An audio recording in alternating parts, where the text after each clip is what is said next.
아멘. 오늘 이 본문 말씀을 통해서 이어지는 설교이지만 제목은 호감을 주는 교회 되자, 이런 제목을 함께 나누겠습니다.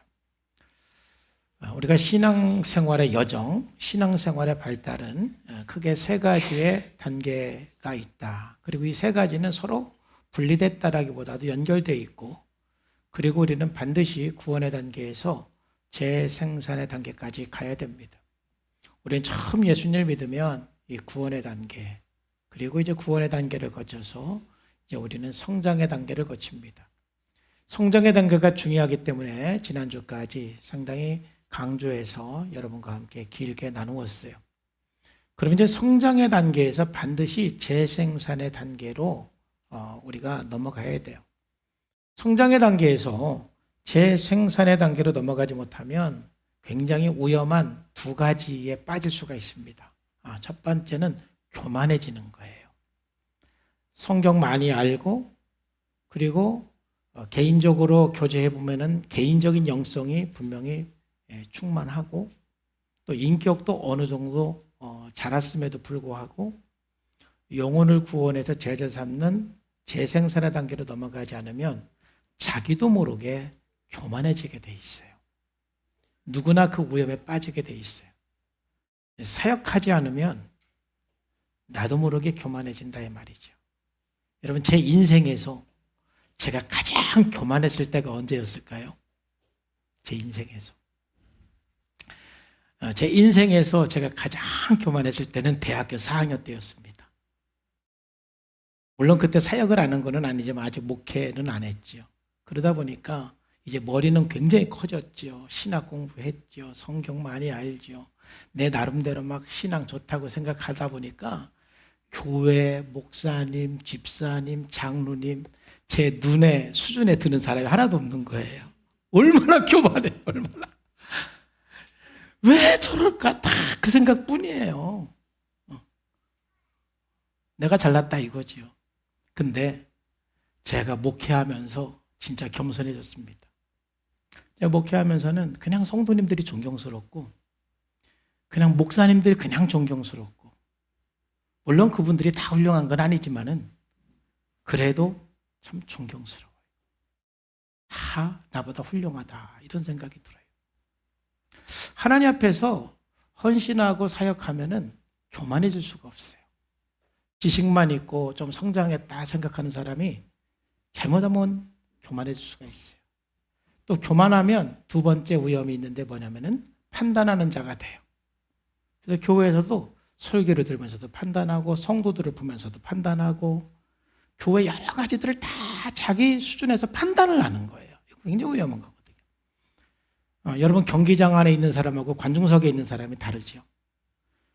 경기장 안에서 뛰는 선수들 간에는요, 서로 판단하지 않습니다. 서로 격려하고, 실수해도 서로 일으켜주고 손잡아주고. 근데 이제 경기장 안에 있는 사람들은 잘하면 박수 치지만 못하면 막 욕하고 판단하죠. 여러분들 또 운동 경기를 보면서 우리는 경기장 밖에서, 운동장 밖에서, 경기장 밖에서 보잖아요. 그러니까 여러분들 봐요. 욕 많이 하죠. 이번에 우리나라 22세 아시아 축구 했는데 베트남한테도 졌던가? 졌고, 또 어디한테 졌지? 일본한테는 졌고, 욕 많이 하셨죠? 보신 분들은 욕 무지하게 했을 거예요. 난 욕하기 싫어서 안 봤어요. 왜냐면 보면 욕할 것 같더라고. 그러니까 저도 역시 경기장 밖에서 보면 욕을 할 수밖에 없어요.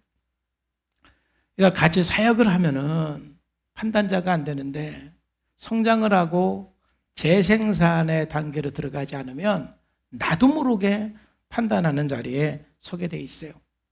그래서 반드시 우리는 신앙이 성장하고, 그리고 나서는 재생산의 단계로 반드시 들어가야 하는 것입니다.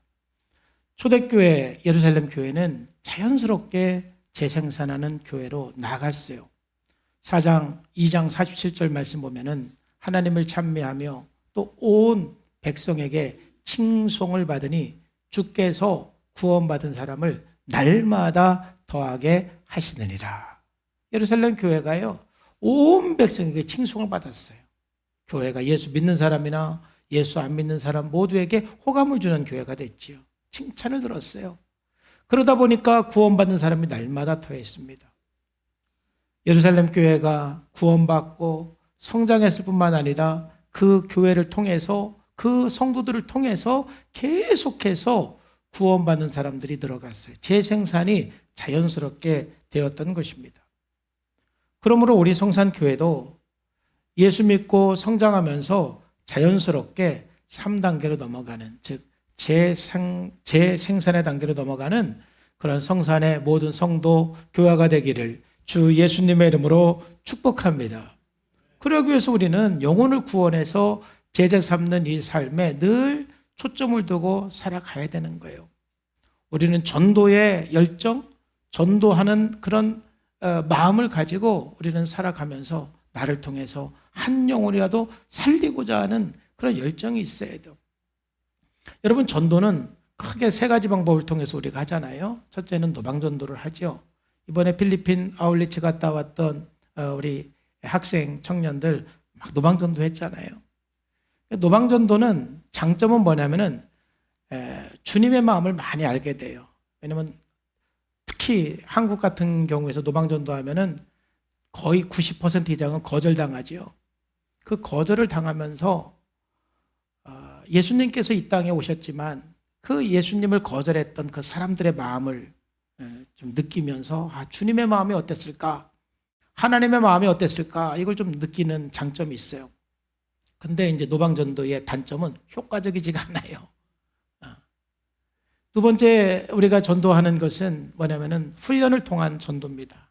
어떤 전도 폭발 훈련이라든지 또 CCC 사형리 전도 훈련이라든지 이런 훈련을 통해서 한 13주 코스로 해서 전도 대상자를 정해놓고 훈련받고 찾아가서 복음을 전하면서 전도하는 전도 방법이 있어요.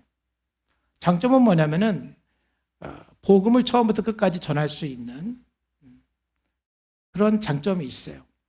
근데 단점은 듣는 사람이 아직 들을 준비가 안 됐는데 우리의 프로그램에 의해서 전도를 하다 보니까 준비가 안 된 사람에게 전도를 하다 보니까 예수님을 좀 믿으라는 강요를 할 수밖에 없는 그런 단점이 있어요. 그러다 보니까는 영접하기보다는 영접하지 않는 경우가 더 많고 영접을 하더라도 너를 봐갖고 내가 믿어주는 그 정도 수준에서 영접하는 경우들이 대부분이지요. 그래서 세 번째로 우리가 추구하는 전도는 관계 전도입니다.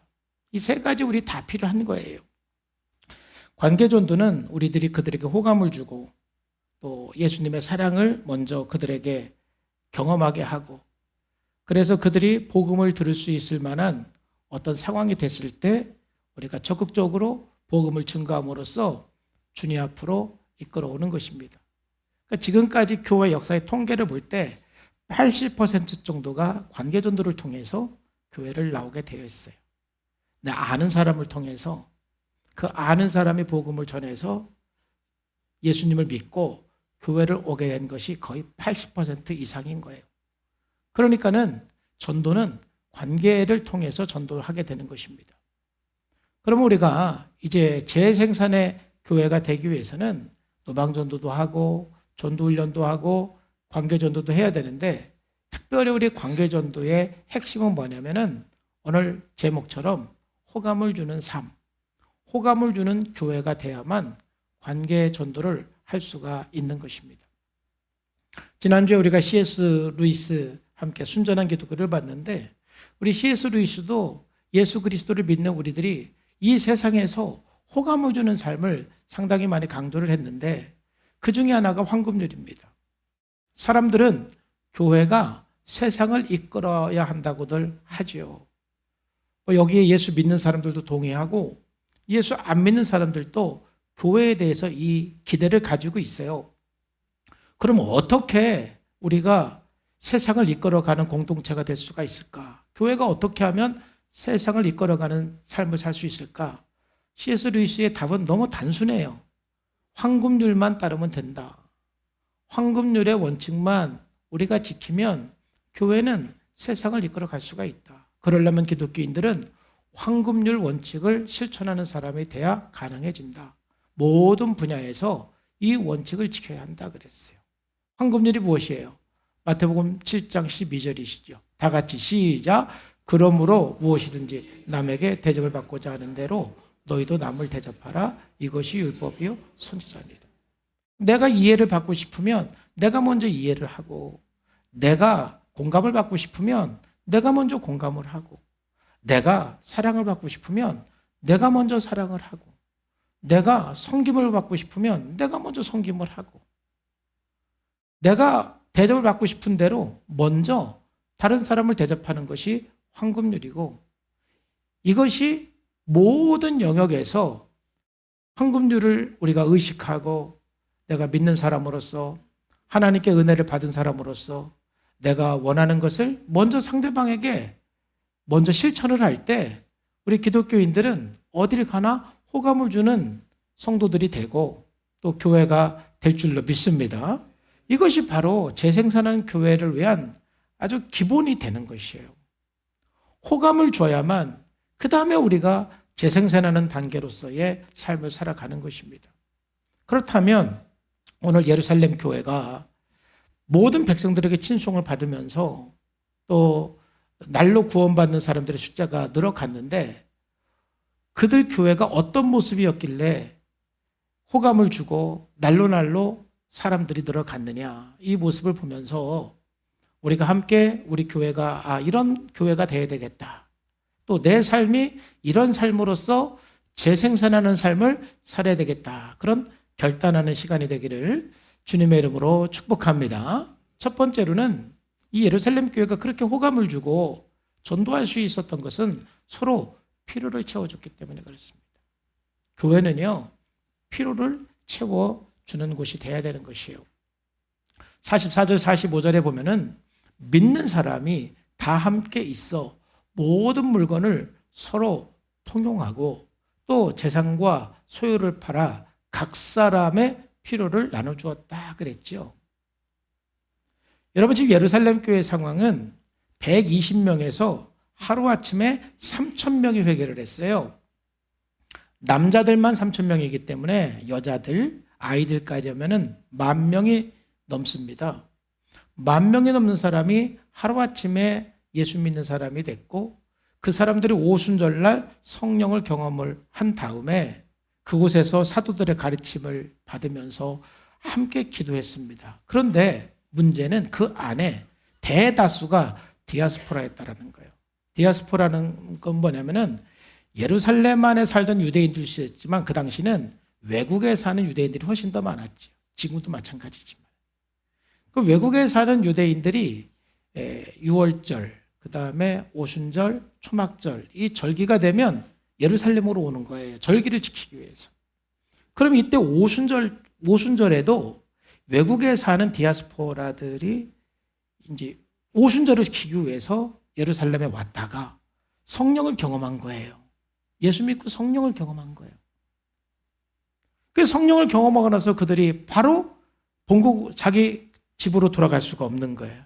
그 기쁨이 너무 기쁘고 또 사도들에게 더 가르침을 받고 싶고 또 같이 또 기도하고 싶고 또 교제하고 싶고, 그래서 그들은 남아서 계속 사도들의 가르침을 받고 또 교제하고 그리고 예배드리고 같이 기도를 했어요.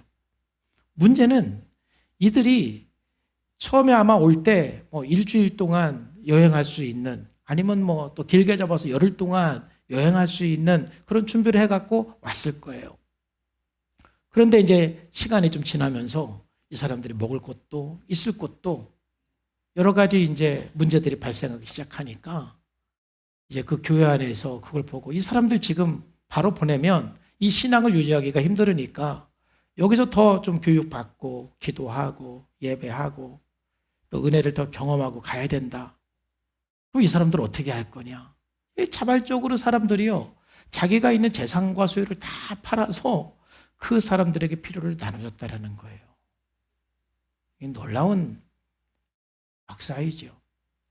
이걸 보면서 첫 번째 이 말씀을 우리가 해석하기 위해서 먼저 이 성경을 읽을 때 여러분들은 이 디스크립션과 프리스크립션이 있어요. 디스크립션은 하나의 설명 묘사이고 프리스크립션은 하나의 처방입니다. 그러니까 성경을 읽을 때 이게 하나의 설명 묘사인지 처방인지 먼저 구분을 하셔야 돼요. 제가 생명의 삶 때 잠깐 강의하지만 예를 들면은 성경에 보면은 뭐 아브라함이 여러 명의 부인을 둔 일부 다처제의 모습도 나오지요. 그거는 묘사일까요? 처방일까요? 묘사예요. 그걸 처방으로 생각해서 야, 예수 믿어도 일부 다처제. 그게 몰몬교지요. 그걸 처방으로 받아들이는 거예요. 처방으로. 그 몰몬교는 일부 다처입니다. 그거 원하시고 몰몬교로 가시면 돼요. 유타주. 그걸 처방으로. 또 성경에 보면 노예들이 나오잖아요. 그러면 그건 묘사입니까? 처방입니까? 묘사죠. 근데 미국에서 어느 기간 동안에는 그걸 처방으로 받아들였어요. 그래서 노예제도를 성경적으로 합법적으로 생각한 기간이 있었죠. 그러니까 그걸 묘사로 안 보고 처방으로 본 거예요. 그건 그 시대의 어떤 그 문화, 그걸 그냥 설명하기 위해서 묘사한 것 뿐이지, 우리 모두에게 그렇게 살라고 시대를 초월해서, 문화를 초월해서 그렇게 살라고 처방으로 준 건 아니지요. 그렇죠? 뭐 예를 들면은 살인하지 말라, 간음하지 말라. 이거는 처방이에요, 묘사예요? 처방이지요. 그거는 시대를 초월해서, 문화를 초월해서 그렇게 하면 안 된다. 왜 그렇게 하면 안 되죠? C.S. 루이스가 잘 설명했어요. 인간이라는 기계가 망가지지 않기 위해서. 하나님이 창조한 인간이라는 기계가 있는데 이 인간이라는 기계가 망가지지 않기 위해서 하나님께서 주신 처방들이 있어요. 그건 하나님을 위해서 주신 처방이 아니라 우리의 인생이 망가지지 않기 위해서, 여러분의 가정이 망가지지 않기 위해서 주신 처방들이란 말이에요. 그럼 그 처방들을 무시하면 우리의 삶이 다 망가지게 되는 것이죠.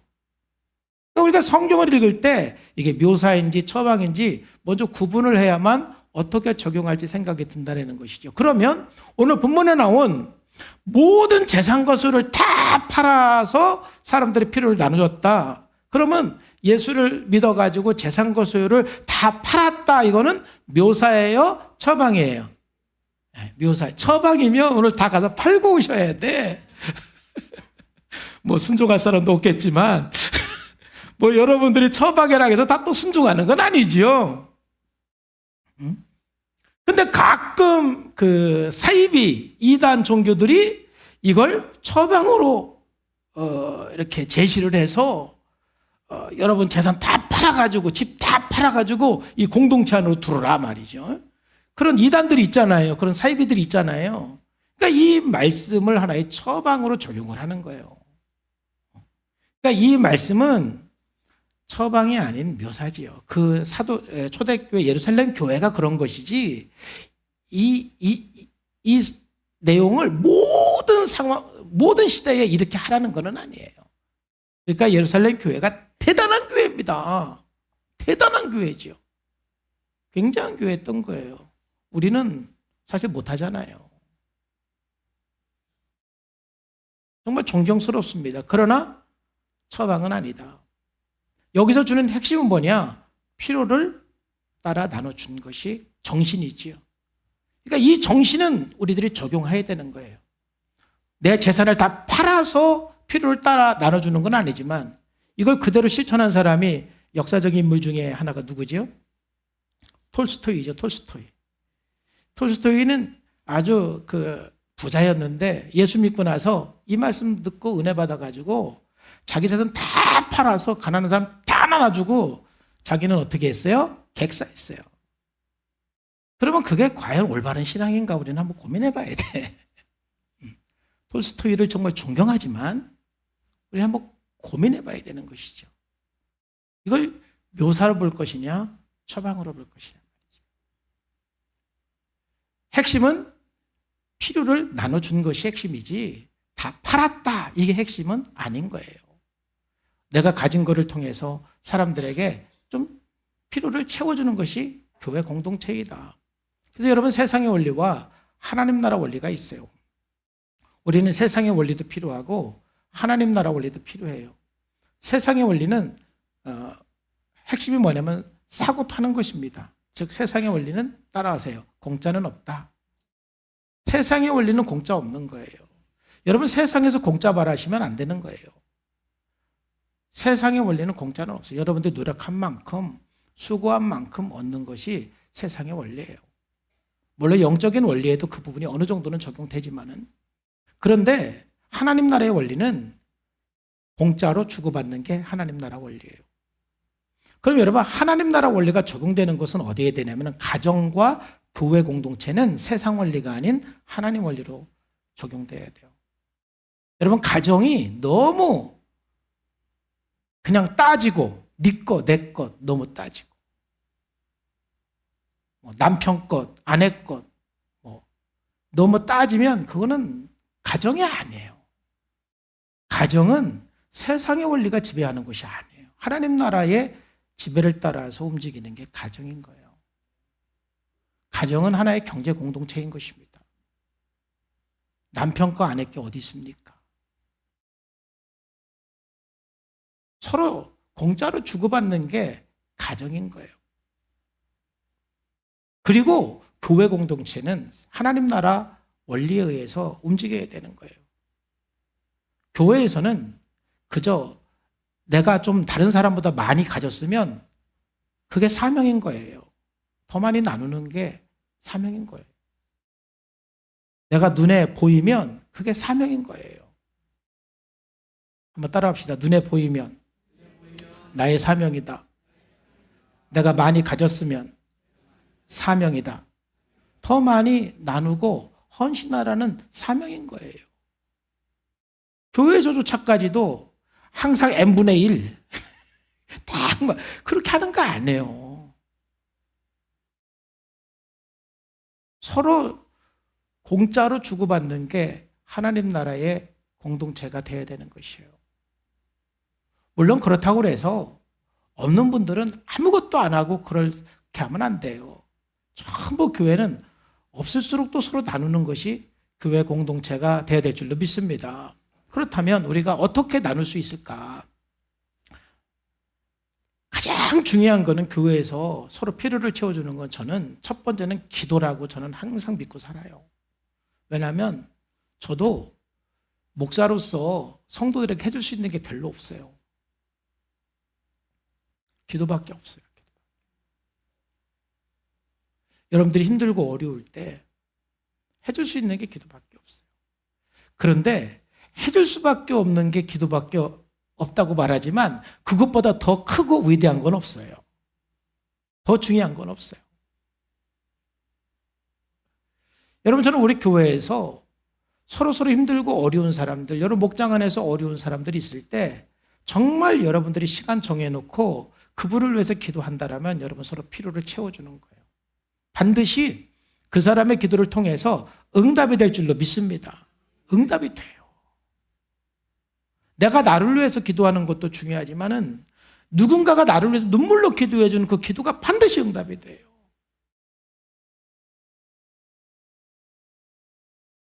오늘 가연이 간증 들었으면 여러분 오늘부터 가연이를 위해서 기도해 주시기를 바랍니다.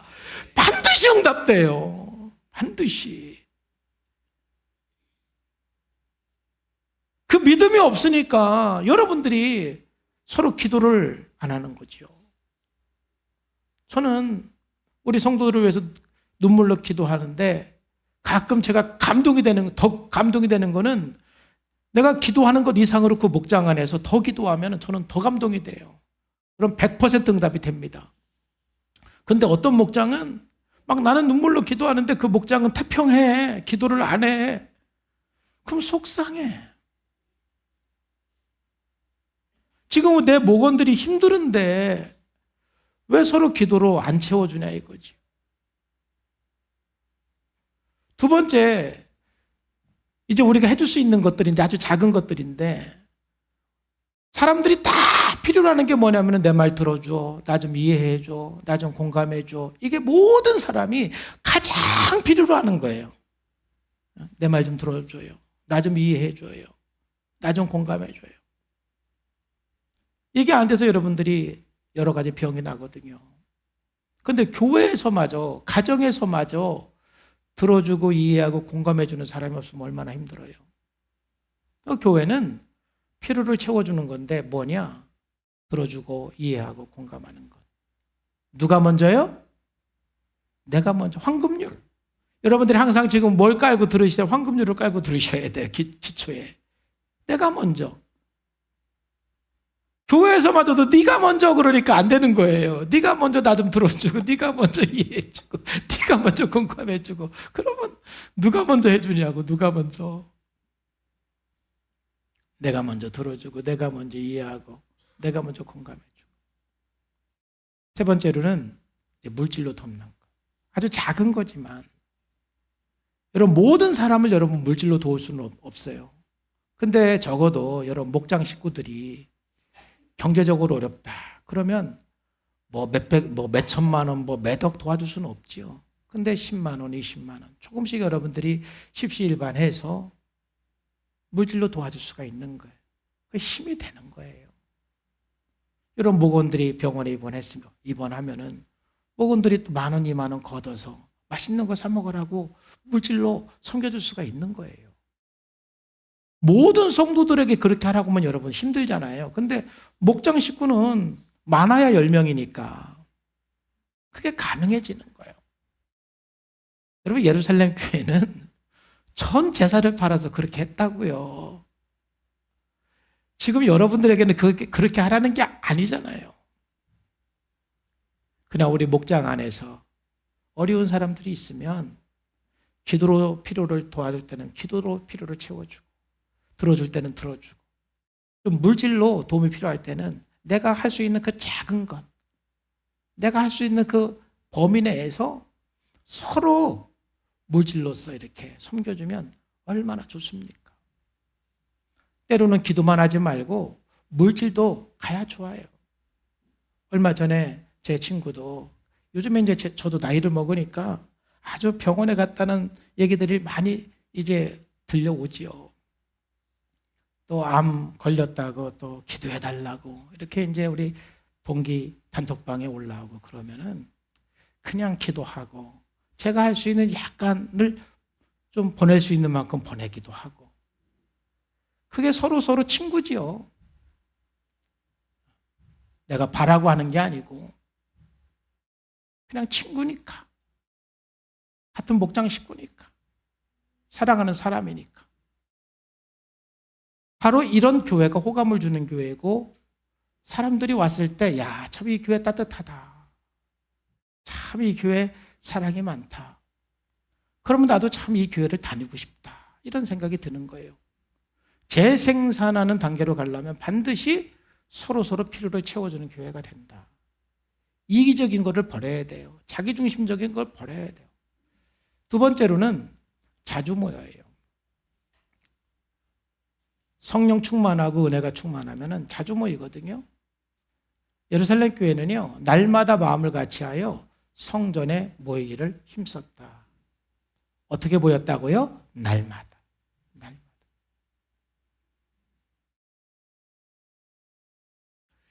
자주 모이려면 두 가지가 필요합니다. 첫 번째로는 은혜가 있어야 되고, 두 번째로는 성실해야 돼요. 그러니까 성실하지 못하면 게을러가지고 못 모여요. 사람마다 바쁘지 않은 사람이 없어요. 여러분들이 오늘 주일 예배 오고 또 금요 예배 오고 목장 예배 참석하는 사람, 나 할 일이 없어가지고, 바빠가지고, 너무 심심해가지고 모이는 사람 없습니다.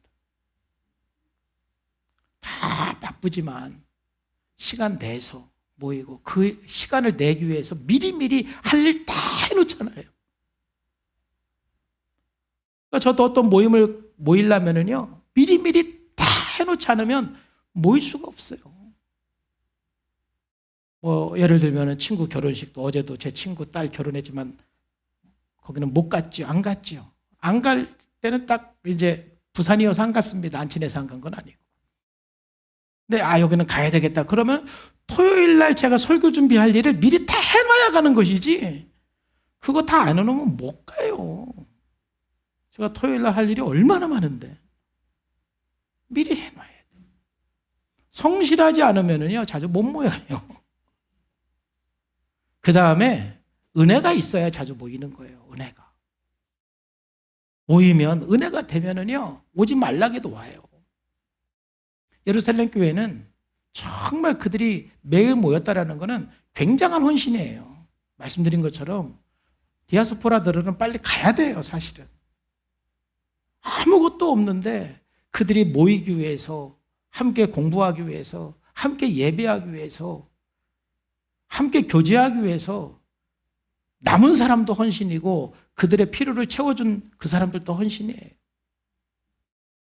왜 그렇게 자주 모였습니까? 은혜가 되니까 모이는 거예요. 은혜가 되는 교회는요, 예배 끝나도 집에 안 가요, 잘.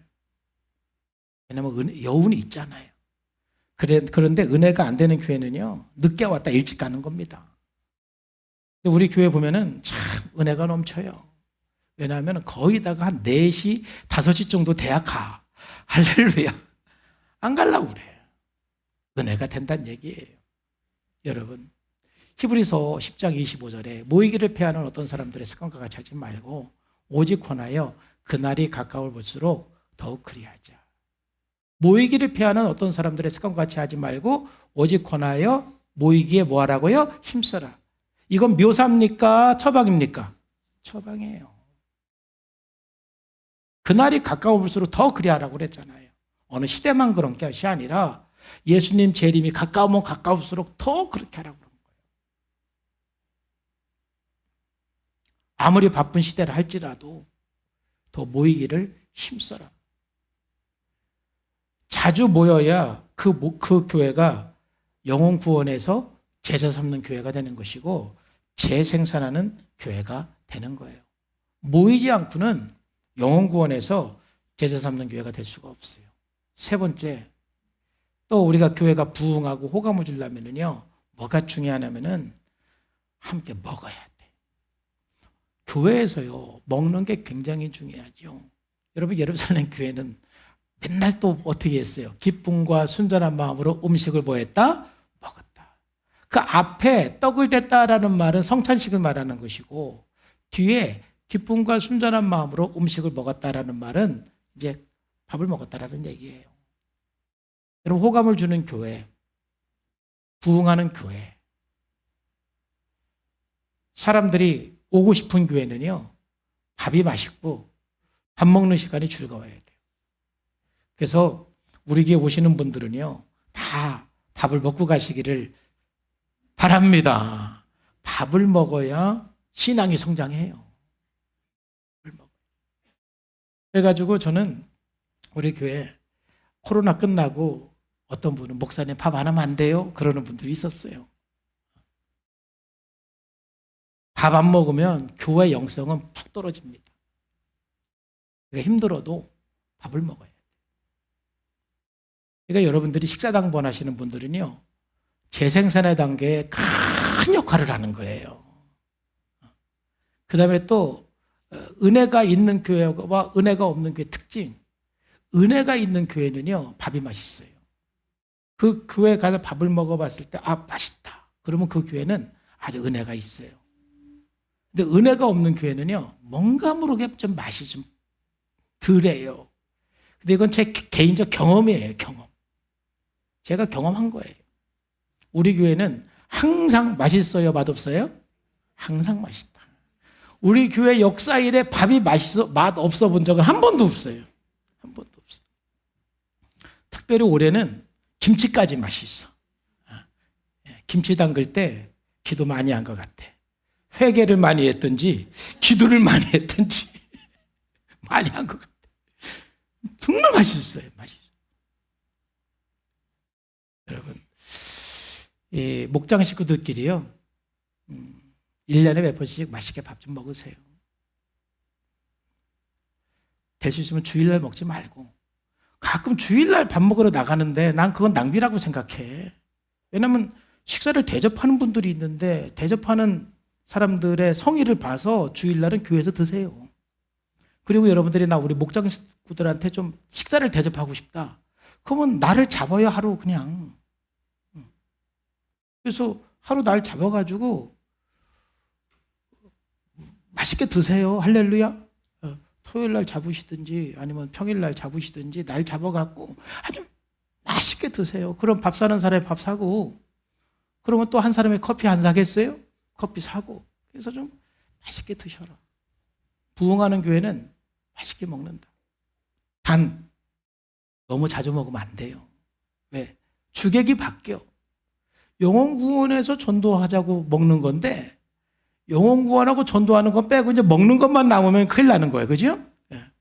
1년에 몇 번은 좀 맛있게 먹는 것 정말 중요한 거예요. 왜냐하면 가정에서 안 모이기 때문에. 네 번째로 호감을 주는 교회, 또 부흥하는 교회, 재생산하는 교회의 특징은 뭐냐면은 찬양이 뜨거워요. 우리 교회가 참 찬양이 뜨겁고 우리 찬양 인도하시는 분들 너무 감사해요. 여러분, 찬양 인도하시는 분들 사명은 대단합니다. 왜냐하면 제 설교만큼이나 중요한 것은 성장하는 교회의 특징, 또 영혼 구원에서 제자 삼는 교회의 특징은 뭐냐면 찬양이 뜨거워요. 찬양이 뜨거워야 돼요. 그러면 일단은 찬양 인도자들이 굉장히 중요하고 그 다음에 여러분들도 굉장히 중요하지요. 지난 예배에 대해서 얘기할 때 제가 미리 말씀드렸죠. 사도행전 2장 47절에 하나님을 찬미하며 뜨겁게 찬양하는 것입니다. 감사가 있는 것입니다. 여러분, 교회가 부흥하지 않고 영혼 구원할 수 없는 교회는 그냥 불평, 불만이 깔려있는 교회예요. 그런 교회는 찬양이 뜨거울 수가 없는 것입니다. 교회는 밝아야 돼요. 웃음이 많고 찬양이 많고 밝아야 되는 것입니다. 마지막으로 이 교회는 영혼 구원에서 제삼는 교회가 되려면요, 좀 영적인 권위가 있어야 된다. 초자연적인 역사가 있어야 하는 것입니다. 오늘 43절 말씀해 보면은 초대교회들을 보면서 사람들이 굉장히 칭송하고 믿는 사람이 날마다 더했는데 그 예수 믿지 않는 사람들이 그 교회를 보면서 어떤 마음을 가졌냐면은 사람들마다 두려워했다 그랬잖아요. 여기서 말하는 두려움은 경외심을 말하는 거예요. 경외심. 그러니까 예수 믿는 사람들이 정말 기도해서 기도 응답 받고 병 고침 받고 또 초자연적인 역사들을 경험하는 것이 간증이 될 때 예수 안 믿는 사람들이 볼 때는 경외심을 갖게 되는 거예요. 그 마음에는 약간 그걸 두려움이라고 그러는 것이죠. 그러니까 초대교회 안에는 그 믿지 않는 사람들에게 심어주는 그 두려움, 그 경외심이 있었던 것이죠. 그럼 뭐냐면은 사도들로 인하여 기사와 표적이 많이 나타났다. 그러니 각 목장마다 정말 기도를 통해서 기도 응답의 역사, 초자연적인 역사, 또 병고침의 역사, 또 문제가 해결되는 역사. 우리가 두세 사람이 함께 기도하면 거기에 주님이 함께하고 역사하십니다. 나 혼자 기도하는 것보다 100배, 1000배, 10,000배의 영향이 바로 합심기도예요. 서로 사랑으로 기도할 때 거기에서 놀라운 하나님의 역사가 일어나는 것이에요. 이런 목장 안에서, 우리 교회 안에서 그런 일들이 많이 나타날 때 믿지 않는 사람들에게 간증할 수가 있고 경외심을 부어줄 수가 있는 것이죠. 바로 이것이 교회가 영혼구원에서 제자 삼는 재생산의 단계로 갈 수 있는 교회의 특징인 것입니다. 우리 성산교회는 이 구원받는 단계, 성장의 단계, 이제 재생산의 단계에서 하나님 앞에 영혼구원에서 제자 삼는 교회가 돼야 되는 것입니다. 그래서 오늘 말씀을 통해서 다시 한번 정말 우리 교회는 어디에 있는가? 지금 여러분들은 어디에 있는가 생각해보고 정말 오늘 설교 제목처럼 성산교회는 이 5가지가 어느 정도 있나?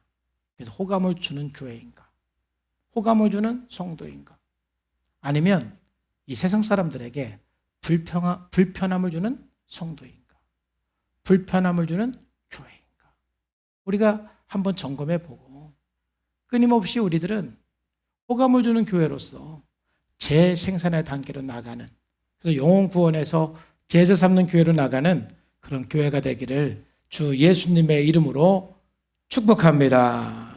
기도하겠습니다. 하나님 아버지 감사합니다. 오늘 또 주님께서 말씀하시고 은혜 주셔서 감사합니다. 정말 우리가 호감을 주는 교회로서 늘 존재하게 해주시고, 그래서 우리 교회를 통해서, 우리 목장을 통해서, 또 우리 각 성도들을 통해서 우리 주변에 있는 사람들이 다 예수 믿고 주님 앞으로 나오는 놀라운 은혜가 있게 하여 주옵소서. 정말 우리가 이제 구원받는 단계에 머무는 것이 아니고 성장의 단계에 머무는 것이 아니라 재생산의 단계에서 하나님 나라를 경험하는 삶이 되게 하여 주옵소서. 예수님의 이름으로 감사하며 기도하옵나이다. 아멘.